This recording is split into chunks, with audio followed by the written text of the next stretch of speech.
Bismillahirrahmanirrahim. Anak-anakmu pernah berbohong, atau sering bahkan, atau sangat pemalu sehingga harus selalu ditemani, dan terhindar dari berbagai kebaikan karena terlalu pemalunya. Atau mungkin juga kebalikannya, hiperaktif, suka bertengkar, egois, atau juga kalau bangun tidur masih sering mengompol, padahal usianya sudah lebih dari 9 tahun atau bahkan 10 tahun. Atau mungkin mengalami masalah-masalah yang lain. Lalu, selama ini apa tindakanmu untuk meredakan dan mengobati masalah-masalah mereka tersebut? Sudah konsul dengan ahlinya? Mencari tahu ilmunya di internet mungkin? Atau mungkin pernah mencoba beberapa terapi? Atau kamu termasuk sebagian orang tua yang meyakini bahwa masalah itu akan reda kelak setelah mereka tumbuh dewasa? Atau juga kamu merasa semua yang disebutkan tadi dari masalah anak-anak sebenarnya bukan masalah? Biasa aja, namanya juga anak-anak. Seperti itu? Oke, kali ini aku akan membahas masalah-masalah tentang anak-anak yang penting sekali untuk para orang tua tahu. Ikutin video ini sampai habis ya, biar persepsi dan tindakanmu buat anak-anak menjadi tepat. Wallahu a'lam. Oh ya, buat kamu yang baru ketemu sama channel ini, kenalin ya. Ini channel yang concern membahas dan mengulas masalah-masalah sosial dan pendidikan, dan juga tips-tips praktis yang bisa digunakan dalam pendidikan dan menghadapi masalah-masalah yang terjadi pada anak-anak.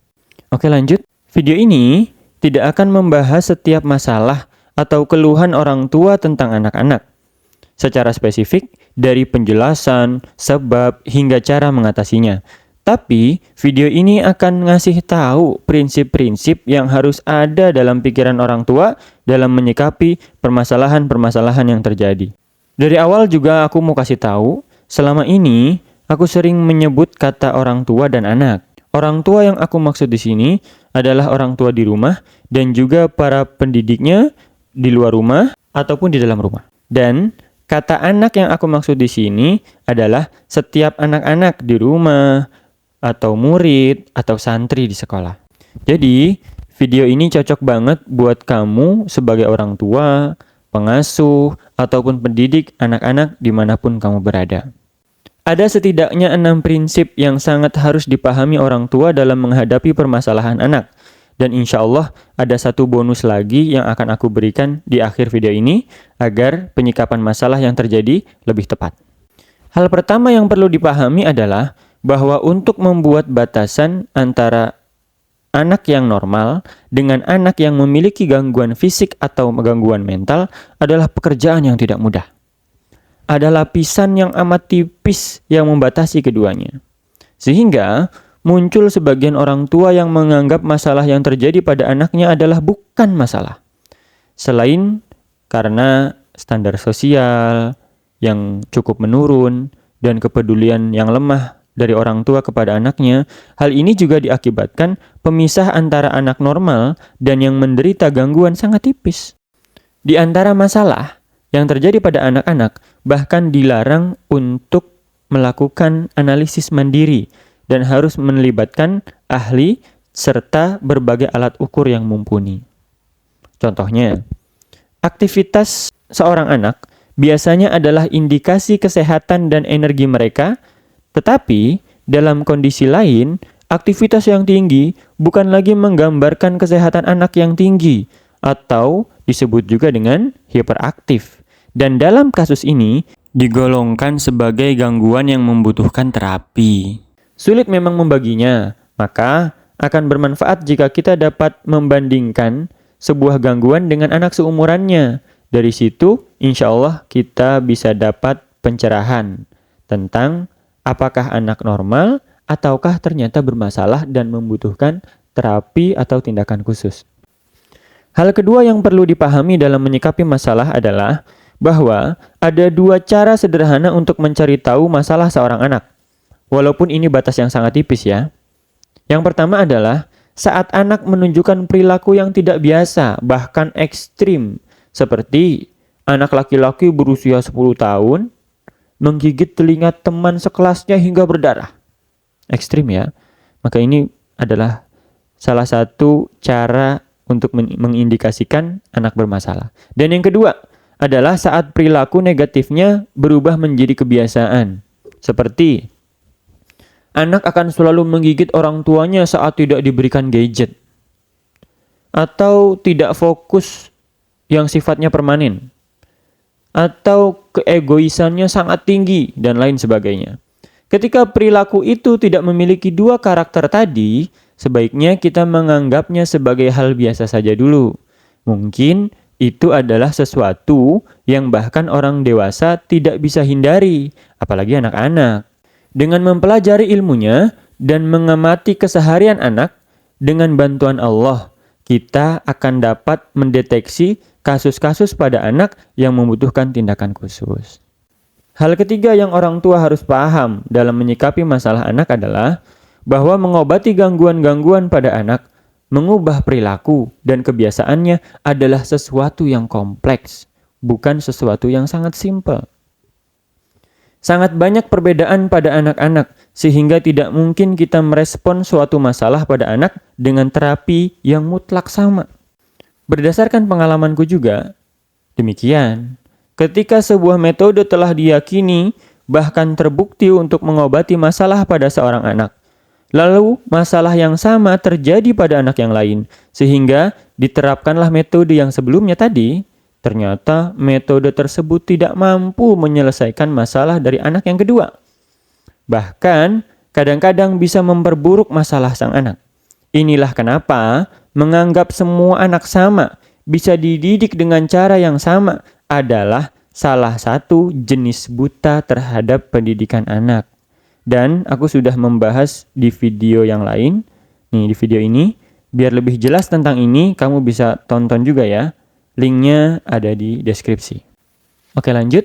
Maka, orang tua harus memperluas ilmunya terkait pendidikan anak agar memiliki opsi yang variatif dalam mendidik dan mengobati masalah-masalah pada anak. Dari kayanya opsi yang dimiliki oleh orang tua dapat memilih yang paling tepat untuk setiap masalah yang terjadi pada anaknya. Hal keempat yang orang tua harus tahu adalah banyak bukti yang menunjukkan bahwa memang wajar saja dan normal seorang anak, apalagi masih di usia 5 atau 6 tahun, memiliki beberapa masalah sekaligus. Seperti sulit dibilangin, atau keras kepala, rewel, hiperaktif, atau menolak makanan-makanan tertentu. Namun, masalah-masalah ini akan menurun seiring mereka beranjak dewasa. Karena kesadaran anak yang semakin terintegrasi dan semakin berkembang. Juga karena mereka belajar lebih banyak tentang apa yang boleh dan apa yang tidak boleh. Sehingga dalam hal ini yang paling dibutuhkan adalah kesabaran orang tua. Dalam masa bersabar itu, orang tua juga bukan membiarkannya saja. Karena yang membuat masalah tersebut hilang adalah belajarnya anak tentang perilaku sosial yang benar. Nah, tugas orang tualah mengajarkan anak tentang yang boleh dan yang tidak boleh, serta nilai-nilai sosial yang penting untuk sang anak. Lalu, bagaimana kalau orang tua membiarkannya begitu saja dalam masalah? Jawabannya adalah ada di prinsip yang kelima. Oke, hal yang kelima yang orang tua harus tahu adalah bahwa pemikiran salah, namun sudah umum dan mengakar bahwa semua masalah anak akan hilang secara alami saat mereka tumbuh dewasa. Ini karena sebagian orang menganggap masalah anak sebagai sesuatu yang alami. Beberapa masalah bahkan tetap ada saat anak tumbuh besar, dan beberapa malah semakin buruk dan parah. Beberapa masalah memang mungkin berakhir, namun meninggalkan bekas trauma atau luka psikologis pada anak. Paham ini tidak sepenuhnya salah juga, karena memang ada masalah yang hilang setelah mereka dewasa, dengan syarat mereka mendapatkan pengarahan yang baik. Bayangkan jika ada seorang anak punya masalah mengompol, lalu dibiarkan dan tidak menghilang hingga ia tumbuh dewasa, hingga dia merasa sangat malu ketika diketahui teman kuliahnya di asrama sekolah atau universitas. Bayangkan betapa malunya dia, betapa dia mengalami beban psikologis dalam pikirannya. Maka orang tua tidak pernah boleh mengacuhkan, mengabaikan masalah pada anak, terutama jika mencapai tingkat intensitas yang tinggi. Hal keenam yang penting banget diketahui orang tua adalah banyak masalah anak yang justru semakin parah karena orang-orang yang membesarkannya. Contohnya, anak-anak yang cukup agresif akan melakukan lebih banyak kenakalan dan sering bertengkar dengan saudara-saudaranya jika dia tidak menemukan sosok ayah yang tegas mengisi posisi pemimpin di rumah yang mengatur semua orang yang tinggal di rumah untuk taat pada aturan hidup bersama. Penting bagi anak melihat sosok yang bisa mengatakan tidak di waktu yang tepat, yang mengawasi banyak hal, memberikan hukuman jika dibutuhkan, dan melarang hal-hal yang anak sukai tapi keliru. Itulah 6 hal prinsip yang sangat perlu dipahami orang tua dalam menyikapi permasalahan-permasalahan pada anak. Terakhir, ada bonus penting yang akan aku berikan, khususnya buat para kepala keluarga yang berhubungan dengan prinsip ke-6 tadi, yaitu satu aspek dari pemimpin yang sukses adalah dapat menggunakan bahasa yang jelas dan tepat dan berbicara dengan nada yang keren dan tegas. Hal ini harus dimiliki seorang ayah dalam menghadapi anak-anaknya. Ada seorang ayah berkata kepada anaknya, "Anak-anak, bukankah sudah waktunya pulang dan mandi?" Ketika anak-anak bermain di sore hari, lalu waktu mendekati waktu maghrib, mereka harus mandi, mereka harus sholat maghrib, lalu mengaji bersama, ya kan? Karena cara orang tua mengatakannya adalah demikian, maka dimungkinkan anak yang pertama berkata, "Masih setengah jam lagi kan ayah?" Anak yang kedua berkata, "Ini kan hari libur, aturan itu tidak berlaku hari ini ayah." Anak yang ketiga berkata, "Itu teman-teman aku yang lain belum pada pulang, kenapa aku harus pulang?"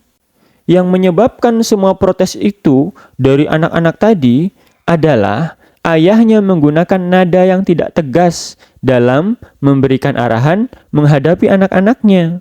Ayahnya seharusnya berkata, 5 menit lagi harus sudah di rumah, maka sekarang silahkan segera pulang. Dengan begitu, anak tidak punya ruang untuk membantah perintah dari ayahnya.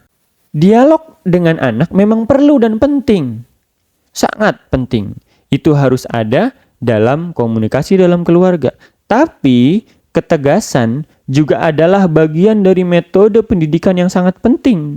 Orang tua harus berusaha mengimbanginya, menggunakannya pada waktu yang tepat. Sehingga itu bisa menjadi bagian dari penyikapan menghadapi masalah pada anak-anak. Aku juga punya pengalaman mengenai hal ini. Ada anak-anak yang cenderung akhirnya bersikap agresif terhadap adik-adiknya. Kenapa?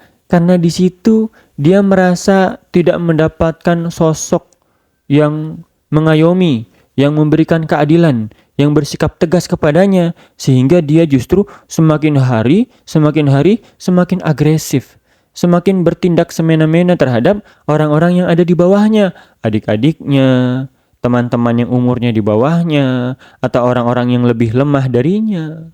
Itu karena dia kehilangan atau tidak melihat sosok tegas yang bisa mengarahkan, mengawasi, dan berkata tidak pada kesalahan-kesalahan yang dilakukannya. Nah, itu dia 6 hal penting yang harus dipahami oleh orang tua dan satu bonus praktis yang bisa dipahami oleh para orang tua dan pendidik juga dalam menyikapi masalah yang terjadi pada anak-anak. Kalau video ini bermanfaat, silahkan kamu like, share juga agar orang lain bisa mengetahui pengetahuan ini. Dan juga jangan lupa subscribe agar kamu dapat video-video bermanfaat lainnya. Alhamdulillah, semoga bermanfaat.